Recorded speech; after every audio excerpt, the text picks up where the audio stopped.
So in that kind of situation, if it is a marital, situation, there is a big problem, because husband and wives are partners. It's not master and slave. And that is why we need to redefine or reorientate our young ones, because I feel that the adults that are into it and the changing adult personality is very difficult. But those who have not, gotten into the trap, they still have opportunities.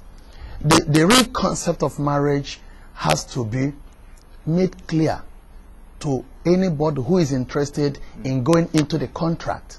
Your wife is not a slave, is not a servant, neither are you a slave master or a boss. This is just a role that is shared. Society has its own dimension. But I normally tell people who come for marriage counseling or family counseling, your degree, your position is for outsiders. When you are going home, you drop them and come to the level of the family.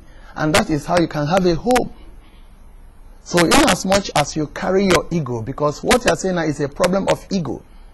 People's ego are very sensitive, both men and women. But psychologically, men tend to be more afraid, especially in our culture, of dominance. So they'll spend a lot of energies try to be in control. And ironically, that is how you lose control. You can't get people to respect you by force. You can't? No. Except you're a soldier. Even if you're a soldier, no. Soldiers! Fear them. You fear them. Fear them, but you don't respect them. I'm sorry, Nigerian army. I mean, Nigerian army has changed. Hopefully. In the past 8 years, they've been nice and quiet, thank you. So we respect them more now. But then we might fear them, but we did not respect them then. It happens in families. If you constantly use force to correct people under you, both your staff or your family members, you end up inducing fears in them. But what people say sometimes that is more important for people to fear you than respect you. They don't understand. So let me tell you what happens in an industrial situation, because I like industrial activities. When the supervisor is very strict, when he's coming, they will signal themselves. Everybody will be busy. You think that they have been busy all through. As soon as you leave the factory, they will peg the mark of production they want to do. They will have their in-group languages, some informal communication that they will use to communicate without you knowing. So you will not fool yourself by thinking that you are in control.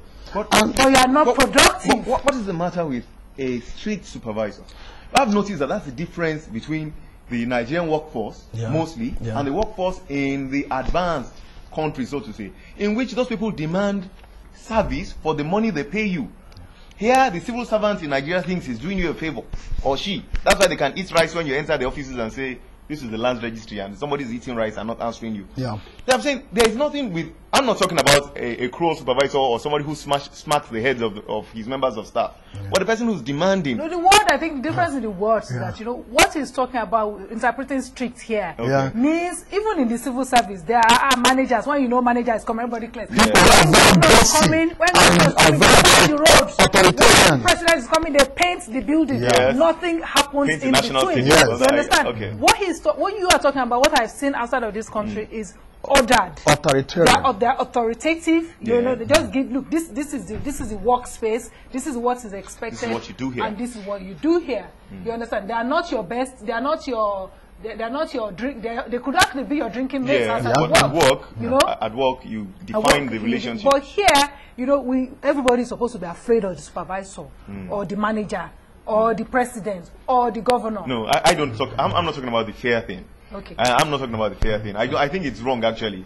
Although the reverse side is that the person you're older than at work thinks you should call him brother, and that if you were not, see this small girl who's there. Okay, so what I'm going to do? So I've noted 3 different topics that you're supposed to do. There's, apart from the parenting one, there's the marriage topic. Then there's also this one about it, and I think you're very right about productivity. What he's talking about is productivity. Yeah, you know, I agree. We can have a fearful, hierarchical structure that produces nothing. And my brother, my sister, I dare you to contradict me if we say we are not very productive.